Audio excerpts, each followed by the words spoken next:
So I want to talk to you about the TEL project. The TEL project is something, now those of you who are in public education are rolling your eyes. You're saying, oh, we have the Hawai'i effectiveness, and there's so much to pay attention to. But the TEL project is something quite special. It has taken best practices and research and combined it into a compact tool for us all to look at, and it's really quite useful in a number of ways. If you would like, by the way, to make any notes, you don't need to, because everything I'm going to do is on a PDF on my Twitter feed, which is twitter.com/JanetLGlass. All of these slides will be up there, so you don't need to do any writing. So please make note of that if you would, twitter.com/JanetLGlass. And on the Twitter feed, there's also a few hundred pieces of research that, if you're interested in the research, I welcome you to look through. So how did I fall in love with the TEL project? I was asked to do some observation at my school in Manhattan called Dalton. And Helena Curtin was just mentioned. She was on the team. We were an evaluation team.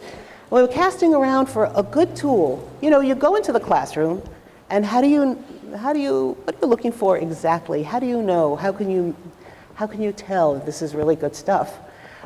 Sometimes you know it when you see it, but that's not enough to write out a formal observation. And I was asked to look at Trinity School in Georgia. And the TEL project materials had just come out and were rolling around. And I decided to use the feedback tool from the TEL project. It was wonderful. It had everything in it. And it was designed not for observing classes specifically, but it was designed for teachers to have a model, to know what it looks like to be the best possible teacher in the classroom. We haven't really had that exactly. We have the standards, and we have lots of other guides, effectiveness from other places, but for language teaching, we now have it all in one place. That's very meaningful for us foreign language teachers or world language teachers, because our supervisors and our administrators don't always know what to look for.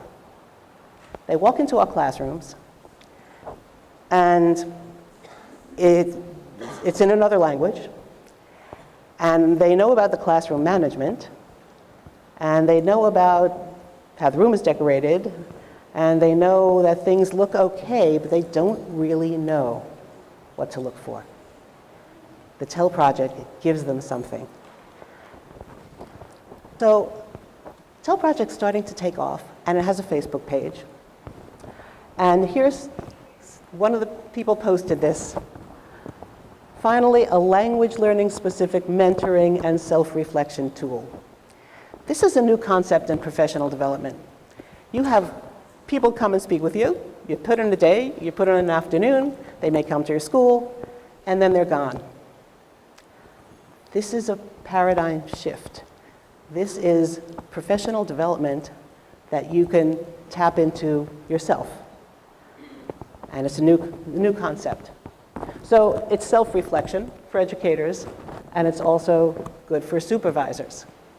I don't know about in Hawaii, but in New Jersey, you can have a supervisor of world language that's also a supervisor of music and physical education and art and all kinds, and social studies. And there are very, very few experts out there who can guide you or even acknowledge your wonderful work. Someone put this up on the Facebook page just before I came here. A teacher who's been following the TEL project decided to videotape her first year using the TEL project tools and put it online, because the TEL project is an organic entity that is shared by teachers sharing their stuff that's in line with, consistent with the TEL project. So now I keep saying TEL project. What is it exactly?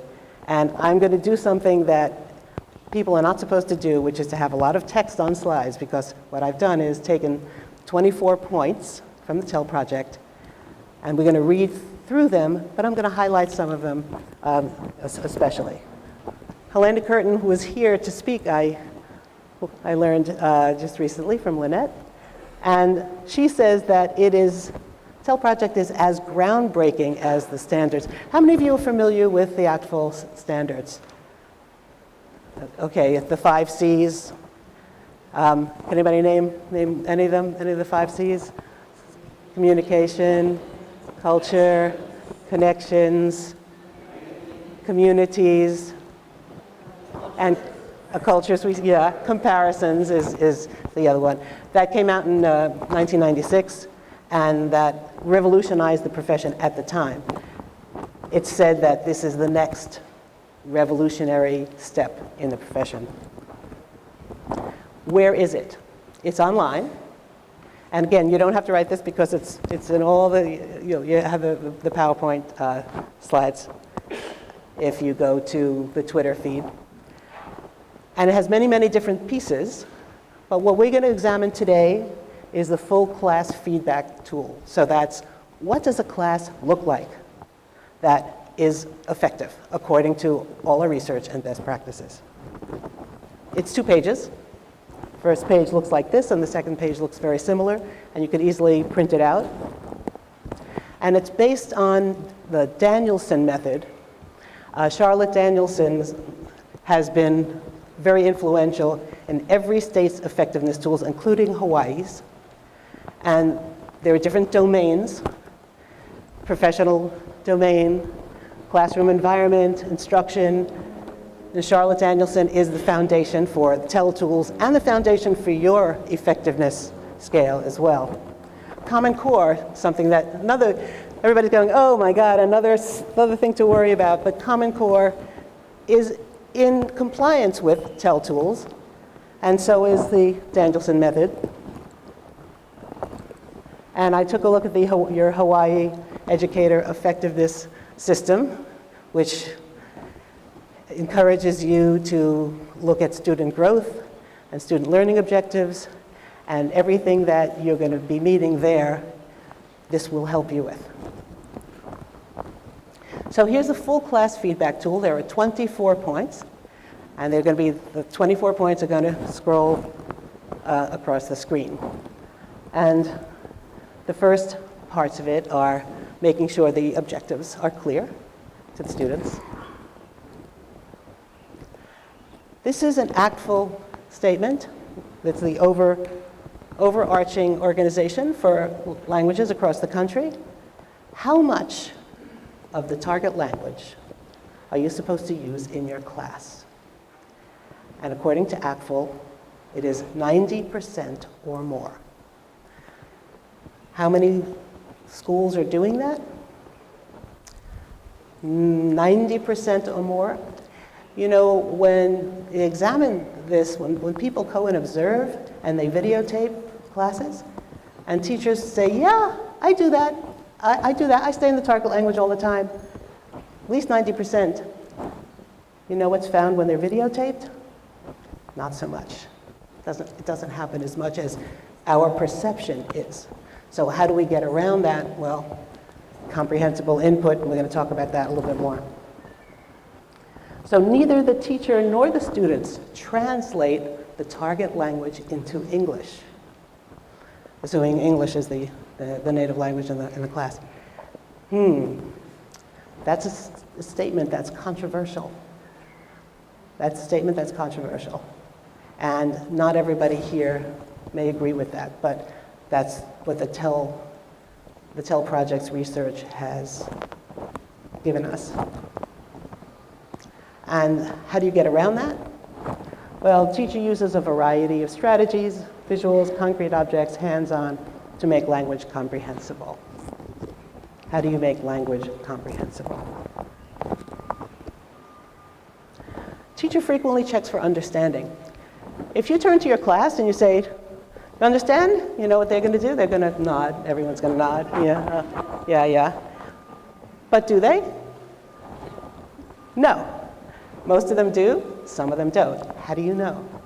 Well, there are very quick, and I'm talking about K-12, there are very quick ways to show understanding. For example, you have a blue card and you have a yellow card. And the blue card means no and the yellow card means yes. And you ask some quick yes or no comprehension questions.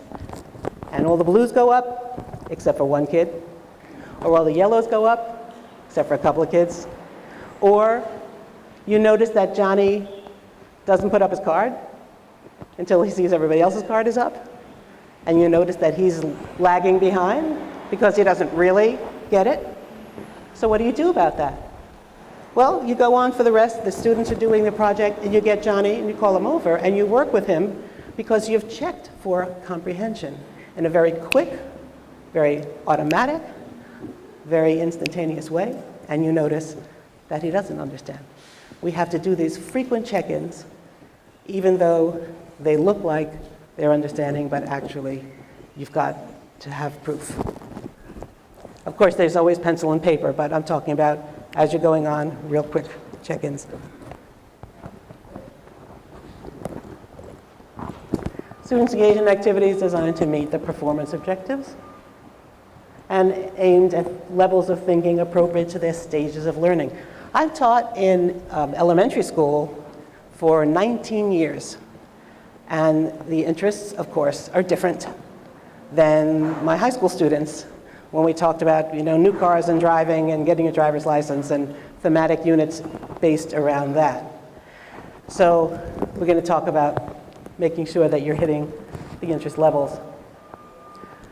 Students participate in a variety of activities that are based on their attention and their interest levels. So they're quite different. So here's, for example, a high school class where we're going shopping. We're doing a virtual shopping trip. And we're going to this Chinese store online. And the goal is to gather what you're going to be buying and then go to a different store and make comparisons. You learn about what's sold. You learn about the currency. You learn about all kinds of things. And what are you going to buy for yourself?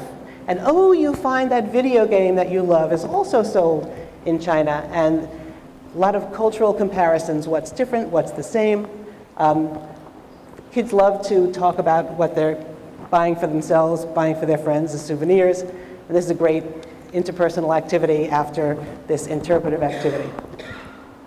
But if you're doing third grade, it's going to be a little different interest level. And this is a song, very popular all over Latin America. And it's let's stop it for 1 second. Thanks. Thank you. And you have a spider who's built a web. And the wind has picked it up. And the spider's calling his friend the elephant to keep it down. And then the elephant is keeping the spider web down. And then the wind picks it up again, the elephant and the spider web. And they call another elephant to keep it down. And they do that until there are 5 elephants keeping the spider web down. It's a very popular children's song and game all over Latin America. And this becomes a center of a unit. You study the places it comes from, you study animals, you study all kinds of things come out of this little folk song. Hace el viento. Una araña. Telaraña. Un elefante se balanceaba sobre la tela de una araña. Como veía que resistía, fue a llamar a otro elefante. Dos elefantes se balanceaban sobre la tela de una araña. Como veía que resistía, fue a llamar a otro elefante. Tres elefantes se balanceaban sobre la tela de una araña. Como veía que resistía, fue a llamar a otro elefante. se balanceaba sobre la tela una araña, como veía que decía, fuera un muerto elefante. Cinco elefantes se balanceaban sobre la tela una araña, como veía que decía, fuera un muerto elefante. Un elefante. Otro elefantes. Thank you. Okay, so accuracy is not perfect. We're going to talk a little bit about accuracy in a little bit. Oh my goodness. I think I'm going to be running over, so your next session is going to be starting a little bit late. But comprehensible input, no English, well, 90%. 90% third grade target language use. How do we do that? Start with a sign. When you walk into class the very first day, you see a sign, and it's explained to the children that when the sign is in English, they can speak English. And as soon as the sign is switched to Español, no puedan hablar nada de inglés. And that rule goes for both of us. Now, what happens if they're going to throw up? This is elementary school after all. Or they feel like their nose is going to fall off. You have to give them a way to request that the sign be changed. And they say, Inglés, por favor, o puedo hablar en inglés. Inglés, por favor, in second grade, and by the time they're fifth, puedo hablar en inglés, and you get to change the sign.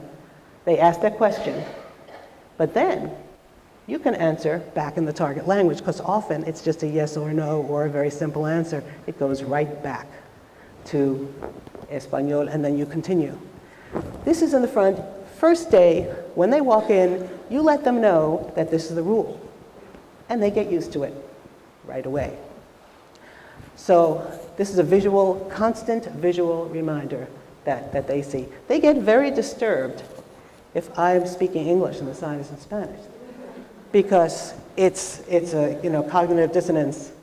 And so if you start this day one, it works. Moving on, smooth transitions. Now look at this number 12. Students participate in activities that allow for physical movement. Is that just for third grade? It is not. I've taught high school. And in fact, even adults appreciate it in college level. We have the kids behind screens or at screens these days all the time. I taught in a school where everyone's got a laptop with them all the time. It is considered a paperless environment. It's a private school, and they for a very long time have been electronically wired. All the classes, social studies, language arts, all the classes are at the computer all the time. The kids don't have a chance to move around as much as they need to, and they need to. So the TELL project, in its wisdom, has put this in. Students participate in activities that allow for physical movement. When I go into a class and I see people moving around, the game is set up so that they have to go to get a card across the room and bring it back to their team. There's all kinds of ways to build in physical movement, and we're going to be talking about that in the workshop this afternoon. We lose sight of that when we have them at computers all day, all the time, because they're often at computers when they get home as well, and on weekends as well. So they're losing something important. Now, all of these effectiveness tools are to show student growth. What do we mean by student growth? Well, I'd like you to envision, and this is a borrowed idea. This is from Laura Terrell, who borrowed it from Chantel Thompson, just to give credit where credit is due.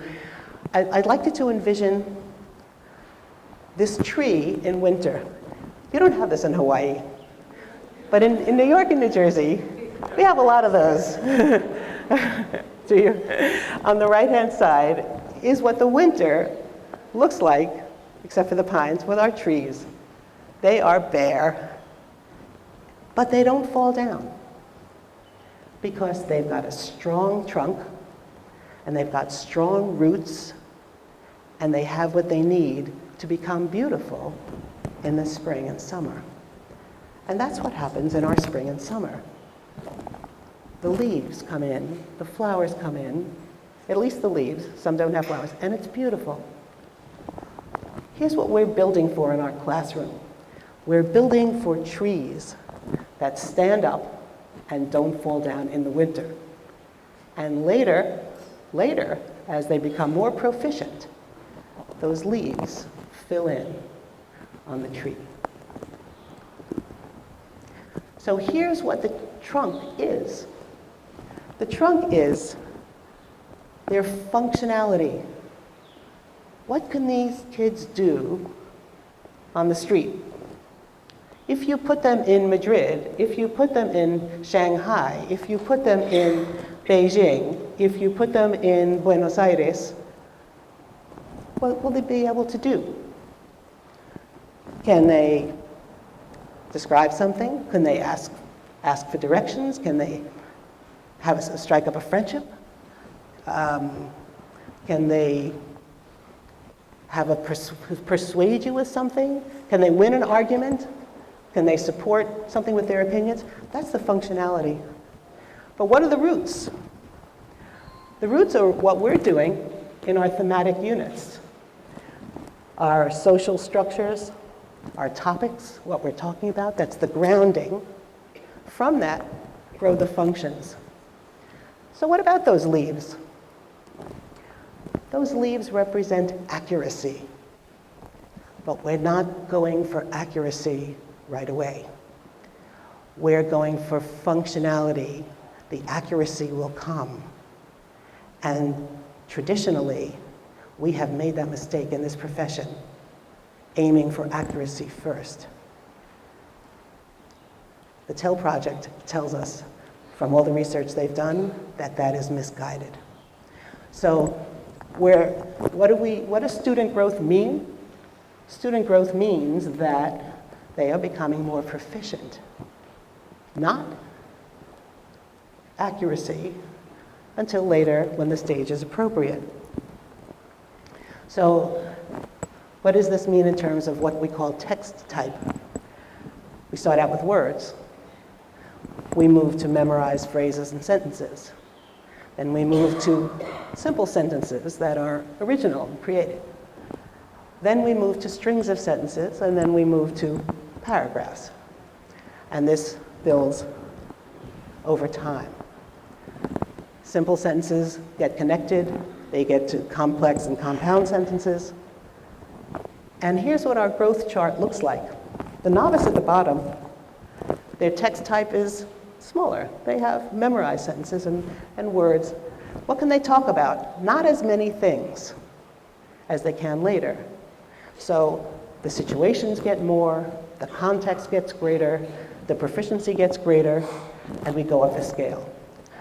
But we need to know what that looks like to know what we're doing in our classroom. So we're going to have a little exercise in this. I'm going to ask you to decide what proficiency level you think these kids are. There are captions in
She's relentless, huh?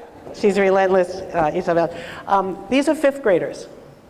These are fifth graders who have Spanish 3 times a week for 45 minutes.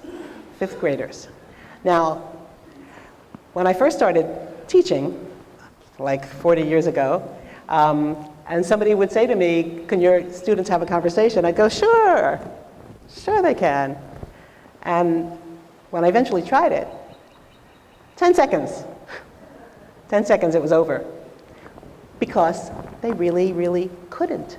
As well as they did on quizzes, as well as they did on exams, as well as they appeared to do, those kids, if you put them on the street, would not do very well. The challenge in this exercise is to keep conversation going for a minimum of 3 minutes or more.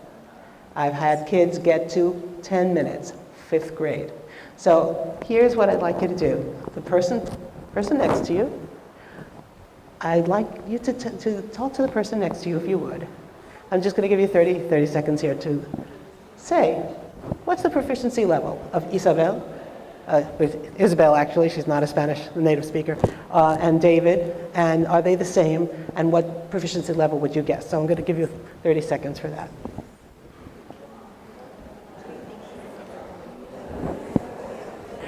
Okay, so let's take a look.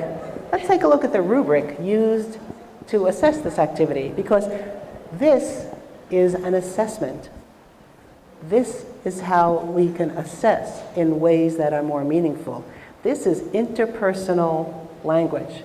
We have the ACTFL standards tell us that we have 3 modes of communication: interpretive, interpersonal, and presentational. How much of your classes do you think are engaged in interpersonal communication? Now, I'm talking about elementary school, and here's the goal. This is what the ACTFL standards mean us to do. A third, a third, a third. How many of your high school classes, middle school classes, have a third of the time in interpersonal activities? Well, this is kind of what it should look like, and how do we get that going? The afternoon session is going to be more specific about that. So, how many of you, raise your hand, thought they would be novice level, intermediate level,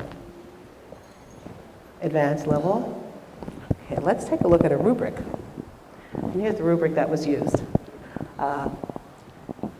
These actually are, kids are the novice level. She may be borderline intermediate low. She looked like possible intermediate low here. But the question is, this is a one-time, it's like dipstick, and you don't have enough evidence. She was great at keeping the conversation going, and that's one of the things. Am I understood without difficulty? Were they understanding each other? Yes. I understand without difficulty. Were they understanding? Yes. I am mostly correct when producing simple sentences. I attempt to create and I recognize and use vocabulary with ease. Isabel? Yes. David? More in the, I can only communicate more at the word level. So David and Isabel, of course, they're really not on the same scale. But we need to know what we're looking for, and we need to know how to get them there. How well do I keep the language going? Communication strategies. Who's got the communication strategies here? Right. Isabel does. David will get there, and he does. He's now a junior, and he's doing great. But here's where they started. Students are engaging in cultural observations. Culture should be at the heart. Students are receptive to feedback. So these rubrics are feedback. These are really good feedback. But what about, there's another kind of feedback. There's corrective feedback. Now, there are those, like Stephen Krashen, who would say, we don't do corrective feedback, certainly at the beginning. And There are those who disagree. Of those who disagree, we're going to take a look at the example, he has dog. How are you going to get that person to say that differently? So there's something called a recast. You say, oh, he has a dog. Or you should say a dog. Or, sorry. Or the metalinguistic, you need an indefinite article.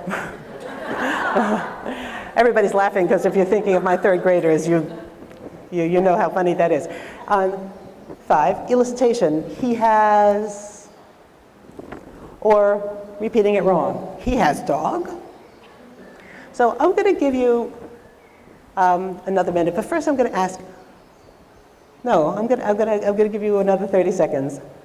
And I'm going to ask you to talk to those same people you just talked to and to guess, or maybe you know, which, according to research, which of these corrective feedback techniques has the most uptake. By uptake, I mean that the students get it and they then use it.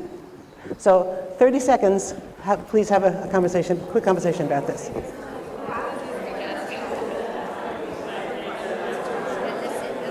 First, which do you think you use more? Which do you think is more used in classrooms? Anybody want to guess about that? Yeah? Number 1, yeah. Absolutely right. You're absolutely right. What we do, most of us, and statistically, what most of us do most of the time is number 1. It's recast. Oh, he has a dog. We're expecting that that student is going to hear a dog and say that next time. You know what? Doesn't happen. You know why? There's a reason why. There's a reason why. The reason is that the student's so excited that they're understood. He has a dog. Yeah, that's it. I said it. that's what it is. They feel very confirmed that they're understood. So that doesn't statistically work real well with the uptake. Anybody want to take a guess which statistically work? Yeah. Yes. Do you teach second language acquisition also? Oh, well, then you know. Okay. Number 5, elicitation.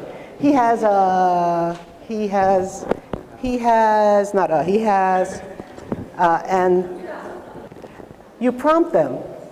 You give them a chance to think about it. You give them a chance for it to rattle around. And then, if they don't get it, you provide. But maybe they will get it, and that activity of searching in their brains is very, very good for them. So, TELL project number 16 says, students should be self-assessing. Well, how could they do that? Anybody use LinguaFolio or LinguaFolio Junior? Okay, so LinguaFolio consists of can-do statements. What can I do? I can introduce myself. I can introduce people to each other.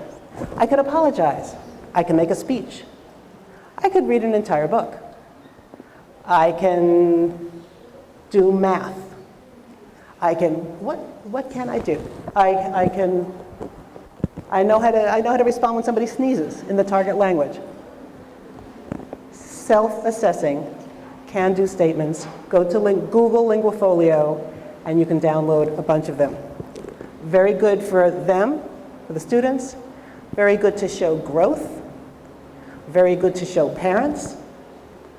And very good for students to feel accomplished. Peer assess. Rubrics, let them assess each other. Print and non-print materials. Now, the college folks may find this a little curious, but in the K-12 arena, we like stuff like this.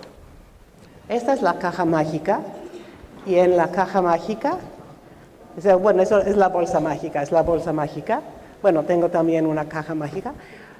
¿Qué hay? ¿Qué hay en la bolsa mágica? Vamos a ver. Saca algo, por favor. No pica.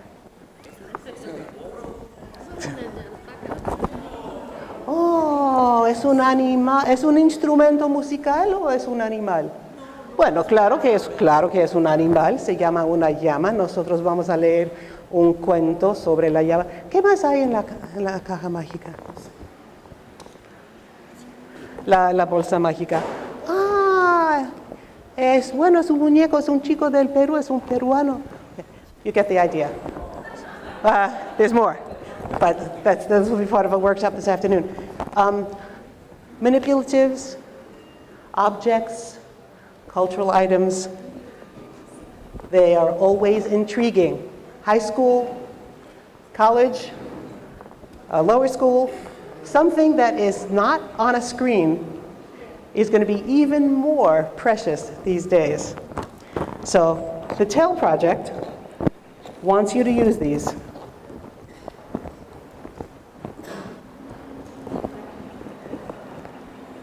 Of course, technology, you cannot get away from technology. Every school district everywhere wants teachers to be using them. There are smart boards, there are Promethean boards, they're everywhere. Visuals should be big, seen. The environment should support the language. Lots of student work. Tons of choices now we have, particularly for the presentational mode. And I'm going to cut this a little short. How many of you know about pecha-kuchas? 1, 2, 3, 4, 5. There's a little video. I'm going to play just a piece of it because we're running short of time. The pecha-kucha concept is based on a very simple idea. 20 slides, each one on show for 20 seconds. The slides move on automatically and around with the presenter's control. 20 slides for 20 seconds. That's 6 minutes 40 seconds. Say what you have to say and sit down. Now, 20 seconds is quite a long time if you don't have much to say. Feels like forever.